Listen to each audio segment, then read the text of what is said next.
میں اکثر دوستوں کو یہ کہتا ہوں کہ میں نے پرانا زمانہ نہیں دیکھا، میں نے پرانے زمانے کی دم دیکھی ہے۔ پرانے زمانے کا اونٹ گزر چکا تھا اور صرف دم میں نے دیکھی ہے، اور اسی دم کو دیکھ کر میں چیزیں لکھتا رہتا ہوں۔ ہماری سرائکی میں کہتے ہیں کہ ملاں دی دوڑ مسیت تونی ہوندی ہے۔ میری دوڑ جو ہے اپنے گاؤں تک ہے، میں نے باہر کی دنیا دیکھی بھی نہیں ہے، اور میرے گاؤں کے اندر اتنی کہانیاں پڑی ہیں کہ اگر میں ساری زندگی لکھتا رہوں اور میرے 1000 جنم ہوں تو میرے گاؤں کی کہانیاں ہی نہیں ختم ہو سکتی۔ حبیب موانا صاحب ہمارے ساتھ تشریف رکھتے ہیں۔ ان کی سرائکی کہانیوں کے حوالے سے میں میری اپنی کم علمی کا اعتراف میں کرنا چاہوں گی، میں نہیں پڑھ سکی، معذرت اس کے لیے، لیکن میں جاننا ضرور چاہوں گی کہ آپ کی کہانیوں کے موضوعات خاص طور پر کیا ہیں، اور آپ کا خاص جو پیغام ہے کہانیوں کے درمیان میں۔ ہر کہانی کار کا بہرحال ایک میسج ہوتا ہے جو اس کا مدعا ہوتا ہے، مافی الضمیر ہوتا ہے، تو وہ آپ کا کیا ہے اور اس کو آپ سرائکی میں کس طرح سے کہانیوں میں ڈھالتے ہیں؟ آپ نے کن کن موضوعات پر کہانیاں لکھی ہیں؟ میں گزارش کروں گی حبیب موانا صاحب سے۔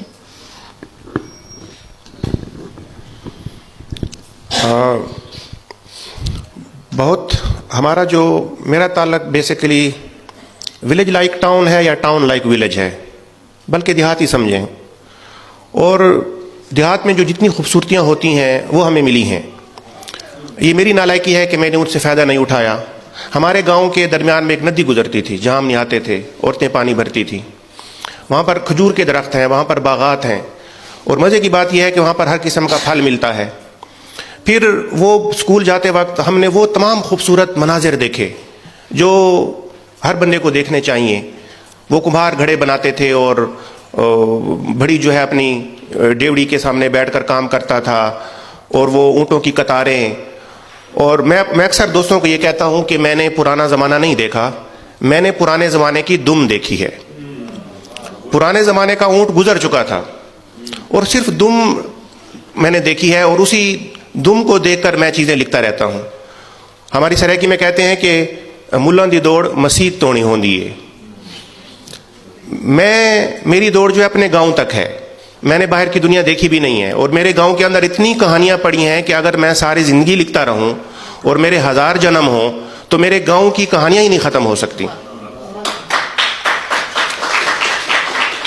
تو کہانیاں ہر جگہ موجود ہیں، ہماری گلیوں میں کہانیاں بکھری پڑی ہیں، ہمارے گھروں میں کہانیاں بکھری پڑی ہیں، ہمارے اسکولوں میں، مسجدوں میں، بازاروں میں، ہر کہیں کہانیاں ہی کہانیاں ہیں، صرف ان کو دیکھنے کی، ڈسکور کرنے کی ضرورت ہے۔ میں اکثر یہ دوستوں سے کہتا ہوں کہ اگر آپ کو کہانی نہیں آتی تو کاغذ لے کر اس پر آپ نکتے ڈالتے جائیں۔ سرائکی میں ہم اس کو کہتے ہیں تساں مکوڑے بڑے دے رہو، کیڑے مکوڑے اس پر ڈالتے جاؤ، وہ کیڑے مکوڑے لفظ بن جائیں گے، and the words then would coalesce into sentences, and the sentences would become paragraphs, and paragraphs would take the shape of stories. تو کہانی کا انتظار مت کریں، don't wait for the story, don't wait, that story will discover you. Go towards it, make effort and discover it. کہانیاں جو ہیں وہ بالکل اس طرح ہیں جس طرح تتلیاں ہیں، آپ نے ان کے پیچھے جانا ہے۔ کہانیاں اس طرح ہیں جس طرح جگنو ہیں، آپ نے ان کے پاس جانا ہے۔ Don't wait for the stories, کہانیوں کے پاس آپ خود جائیں، دیکھیں، ڈسکور کریں۔ پھر وہی بات ہے کہ تمام آئیڈیاز جو ہیں وہ کہانیاں نہیں بنتی۔ مجھے تقریباً 30 سال تک تو یہ اندازہ بھی نہیں تھا کہ یہ زبانیں کیا ہیں اور ان میں کیا خوبصورتی ہے جو مقامی زبانیں ہیں۔ ہمیں پھر کہیں سے شعور ملا کہ ہماری زبان تو سرائکی ہے۔ جہاں تک بات ہے ہماری اپنی زبانوں کی، تو یہ ہے کہ ہمیں ان کو مقامی زبانیں نہیں کہتے، ہم ان کو قومی زبانیں کہتے ہیں۔ اور یہ جو زبانیں ہیں یہ صرف لفظوں کے ڈھیر نہیں ہیں، یہ سرائکی، پشتو، یہ پنجابی، یہ سندھی، ہماری جو اتنی خوبصورت زبانیں ہیں جن کو بننے میں ہزاروں سال لگے ہیں۔ زبانیں جو ہوتی ہیں وہ لفظوں کے ڈھیر نہیں ہیں، وہ محل ہوتے ہیں، ان میں کوئی ترتیب ہوتی ہے، ان میں کوئی لوریاں ہوتی ہیں، ان میں قصے ہیں، ان میں اکھاڑ ہیں، ان میں ایڈیمز ہیں، ان میں تاریخ ہے، ان میں لوک وزڈم ہے، ان میں بیماریوں کے علاج ہیں۔ تو آج یہ جو کارپوریٹ کلچر ہے ہمیں بہت خطرہ ہے، ہمیں ماننا چاہیے۔ ہوتا اس طرح ہے کہ ایک بڑی، جس طرح سمندروں میں بڑی مچھلی چھوٹی مچھلی کو کھاتی ہے، اور وہ چھوٹی مچھلی کسی بہت چھوٹی مچھلی کو کھاتی ہے، اور وہ چھوٹی مچھلی کسی اور کو کھاتی ہے، تو یہ زبانوں کے درمیان بھی جنگ ہو رہی ہے۔ تو ہمیں ابھی وقت ہے، وہ رنگ، وہ خوبصورتیاں، وہ چیزیں، ابھی رنگ تھوڑے تھوڑے بچے ہیں، لیٹ اس سیو دیم. ابھی وقت ہے، ان کو تھوڑا سا بچا لیں. اور یہ جو کوششیں ہو رہی ہیں، ابھی لوگوں میں شعور آ رہا ہے، تو انشاءاللہ اللہ کرے گا کہ اس کا کوئی نتیجہ نکلے گا. حبیب مولانا صاحب، سرائکی خطے کے اپنے مسائل ہیں، خاص طور پر پیر پرستی ایک بڑا موضوع ہے وہاں کا، اور وہاں کے مطلب شعراء نے بھی اس کے خلاف جد و جہد کی ہے. جو ایک تخلیق کار جد و جہد کر سکتا ہے ان بڑی طاقتوں کے آگے، جو انسان کو کس طرح سے ایک خاص چکر میں انہوں نے ڈالا ہوا ہے، اس میں وہ نیگیٹیوٹی، وہ جو صوفیزم جیسی چیز کو مسخ کر کے تو اس کا ایک اور نام دے کر پیر پرستی، اور اس میں پھر انسانیت کی وہ شکلیں جو کہ اتنی خطرناک ہیں کہ جس میں کچھ بھی محفوظ نہیں رہتا. دوسرا مسئلہ سرائکی خطے کا ہی، میں خاص طور پر، یوں تو ہمارے بہت سارے دور دراز علاقوں میں وہی مسائل ہیں، لیکن میرا خود تعلق سرائکی خطے سے ہے، تو مجھے براہ راست میں اس کو جانتی ہوں، اور میں نے بھگتا ہے اور سہا ہے بہت ساری چیزوں کو. میں نے خود جو اسکولنگ پہلی دفعہ میں نے 5ویں تک جس اسکول میں پڑھا ہے وہ لڑکوں کا اسکول تھا، کیونکہ وہاں لڑکیوں کا اسکول نہیں تھا، اور پورے اسکول میں صرف واحد لڑکی میں تھی، باقی سب لڑکے تھے. تو میرے لیے وہ جو بوری میری تھی، ٹاٹ تھا، وہ میں گھر سے لے جایا کرتی تھی، کیونکہ یہ سختی تھی کہ وہاں پر بھی لڑکوں کے ساتھ ٹاٹ پر نہیں بیٹھنا، بس استاد کے ساتھ کرسی ڈال کر، کرسی کے ساتھ یا اپنے ٹاٹ پر بیٹھنا ہے. تو یہ 5 سال کی جو میری ابتدائی تعلیم ہے وہ اس خطے کی ہے، اور اس کے مسائل کو بہت اچھی طرح سے جانتی ہوں. تو کہنے کا مقصد یہ ہے کہ آپ نے ان چیزوں کے خلاف کس طرح سے ایک تخلیق کار کے طور پر حصہ ڈالا، اور آپ نے اپنی کہانیوں میں ان باتوں کو، تعلیم کے مسائل کو، یا توہم پرستی کی جو وہاں شکلیں ہیں، ان کو کس طرح سے اپنی کہانیوں کا موضوع بنایا؟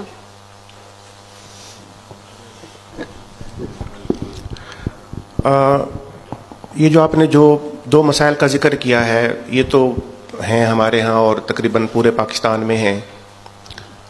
اور ان کے علاوہ جو کچھ اور چیزیں ہیں، میں اگر آپ کو ایک تھوڑی سی اپنی کہانی کا تھوڑا سا خلاصہ اگر اجازت ہو تو بتا دوں، تو وہ کچھ فکشن بھی ہے اور کچھ فیکٹ بھی ہے. ہمارے ہاں پرانے زمانے میں جب کسی کو سانپ لڑ جاتا تھا تو وہ علاج تو نہیں ہوتا تھا، تو وہ ٹوٹکے ہوتے تھے پرانے زمانے کے کہ اس طرح اس کے ہاتھ پر چاقو سے تھوڑا کاٹو اور خون نکالو، اور پھر بہت سارے اور ہوتے تھے چیزیں. اور ایک ان میں یہ بات بھی تھی، ایک کہانی کا میں آپ کو خلاصہ یہ بتاؤں کہ وہ شادو ہے، اس کو سانپ لڑ جاتا ہے اور پھر وہ اس کو گاؤں سے باہر لے کر چلے جاتے ہیں. وہ بھی کہتے تھے کہ مطلب یہ گاؤں میں نہیں رکھنا، کہ یہ ہوتا ہے، اور عورتیں ہیں، اور پھر بعض اوقات ان کے مسئلے ہیں، اور اس کو شہر سے باہر رکھو. اور پھر وہ بہت سارے اس کے ساتھ یہ کرتے ہیں، آخر میں اس کو وہ سونے نہیں دیتے. وہ کہتے تھے کہ اگر یہ بندہ سو گیا جس کو سانپ لڑا ہے تو وہ مر جائے گا. تو وہ اس کے سر پر بیٹھ کر وہ ڈھول بجاتے تھے، اور یہ سچ مچ ہوتا تھا اس طرح، تاکہ اس کو نیند نہ آئے. تو وہ میراثی کو لے آئے اور اس کے سر پر ڈھول بجاتے رہے دیہات کے باہر. تو اس میں یہ ہوا کہ وہ جو اس کے بھائی تھے اور کوئی رشتہ دار تھے، وہ بھی اس کے ساتھ ادھر پڑے تھے، اس کو سونے نہیں دیتے تھے. پھر جب اس کو نیند آتی تھی تو اس کی آنکھوں میں وہ سرما لگاتے ہیں، کوڑا سرما، تاکہ اس کو نیند نہ آئے. اور پھر آخر میں یہ ہوا کہ وہ سب سو جاتے ہیں 2 دن میں، 2 دن اس کو جگاتے رہے، اور آخر میں سب جو ہیں سو جاتے ہیں. اور وہ جو ڈھول بجانے والا ہے میراثی، وہ ڈھول بجاتا ہے، اور وہ جس کو سانپ لڑا ہے وہ اس میراثی کی منتیں کرتا ہے، اس کو کہتا ہے کہ میں تمہیں گائے دوں گا، میں تمہیں یہ دوں گا، یہ دوں گا، خدا کے لیے یہ ڈھول بند کر دو. تو وہ ڈھول بجانا بند نہیں کرتا. تو وہ کہتا ہے کہ میرا سر پھٹ رہا ہے تم یہ، لیکن وہ کہتا ہے کہ یہ ڈھول جو ہے، یہ ڈھول کا بند ہونا تیرے لیے موت ہے، میں ڈھول اس لیے بند نہیں کر سکتا. تو پھر آخر میں یہ ہوتا ہے کہ وہ جو میراثی ہے بیچارہ، اس کو بھی نیند آ جاتی ہے، کیونکہ 2 دن وہ اس حالت میں گزرے ہوتے ہیں. تو وہ صبح جب سورج نکلتا ہے تو وہ چرپائیاں پڑی ہیں، اور کوئی چرپائی کے اوپر سویا ہے اور کچھ چرپائی کے نیچے سویا ہے، اور وہ جو مریض ہے وہ بیچارہ مر چکا ہے. تو ہماری جو زندگی تھی اس طرح کی زندگی تھی. ہمارے ہاں تو نارو کا جو مرض ہے وہ اتنا زیادہ تھا کہ وہ جو ورلڈ ریکارڈ ہے دنیا میں، اس میں ہمارے ڈی خان کا ذکر آتا ہے، جس کو ہم گنی ورم کہتے ہیں. اس کی اپنی کہانیاں ہیں کہ وہ لوگوں سے نائی کس طرح آتے اور وہ ایک ایک نارو کر کے نکالتے. پھر دوسری مرض چیچک جو کہ ختم ہو چکی ہے، میری کتاب کا نام بھی سیتلا کے داغ ہے، اور اس کو اکیڈمی آف لیٹرز ایوارڈ بھی ملا. تو وہ سیتلا کے داغ کی کہانی بھی اس طرح ہے کہ میری خاص بات اس میں یہ ہے سیتلا کے داغ میں کہ میری جو امی تھی اس کو بھی سیتلا نکلی. تو وہ ہمارے اپنے گھر کی کہانی بھی ہے. تو وہ ایک بندہ ہوتا ہے، اس کو ایک لڑکی سے محبت ہو جاتی ہے، وہ بہت خوبصورت ہوتی ہے، تو وہ لڑکا کہیں مزدوری کرنے جاتا ہے اور سال بعد آتا ہے تو وہ محبوبہ جو اس کو چیچک نکلا ہے اور وہ پہچانی نہیں جاتی. تو وہ میں نے کتاب کا نام بھی اسی چیچک یا سیتلا کے نام سے لکھی. تو ہمارے مطلب جو مسائل ہیں وہ انتہائی گمبھیر ہیں, اور یہ مسئلہ جو ہے یہ انسانوں کا ہے, اور اس میں بڑے دکھ ہیں, بڑے درد ہیں. جو لوگ لکھنا چاہتے ہیں ان کے لیے ہمارے تخلیق کار کوئی پیغام ایسا دینا چاہیں کہ وہ کیا لکھیں, کیسے سوچیں, یا کن جو ہے لائنز پر اپنی سوچ کو استوار کریں؟ پیغام ہے بھی صحیح اور نہیں بھی صحیح. چلیے دونوں باتیں. جہاں تک ادب میں پیغام کا تعلق ہے تو میں اس کے حق میں نہیں ہوں. آپ اپنا طور اپنا. ہاں, تو یہ ہے کہ سب سے پہلے یہ ہے کہ ہر بندے میں کوئی نہ کوئی پوٹینشل ہے. تو ہم زیادہ وقت اس چیز میں ضائع کر دیتے ہیں کہ مجھے کہاں جانا ہے.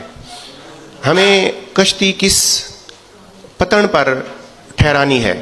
تو سب سے پہلے یہ ہے کہ ایکسپلور یور ٹیلنٹ. میں کسی زمانے میں شاعری کرتا تھا, پھر مجھے پتہ چلا کہ شاعر تو میرے اندر نہیں ہے, تو I was wrong. First explore your talent, explore your genius.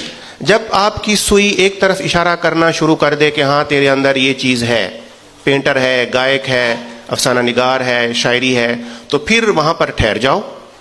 یہ آپ کی زمین ہے, یہ آپ کی کائنات ہے, دس از یور ورلڈ. پھر اس کو ایکسپلور کرو, اس کو امپروو کرو, اس کے بارے میں مزید پڑھو. اور صرف پاکستانی ادب نہیں, دنیا بھر کا تھوڑا تھوڑا اسی فیلڈ میں, اگر آپ کا فیلڈ ناول ہے, شاعری ہے, جو بھی ہے, اسی کے اندر بہت ساری چیزیں پڑھو, آبزرو کرو. اور پھر یہ ہے کہ پھر بھی یہ ضروری نہیں کہ آپ اچھے تخلیقار بن جائیں, کیونکہ یہ تو حادثہ ہے, یہ قدرتی بات ہے. کوشش سے کوئی اچھا ادیب نہیں بن سکتا. Thank you. بہت شکریہ.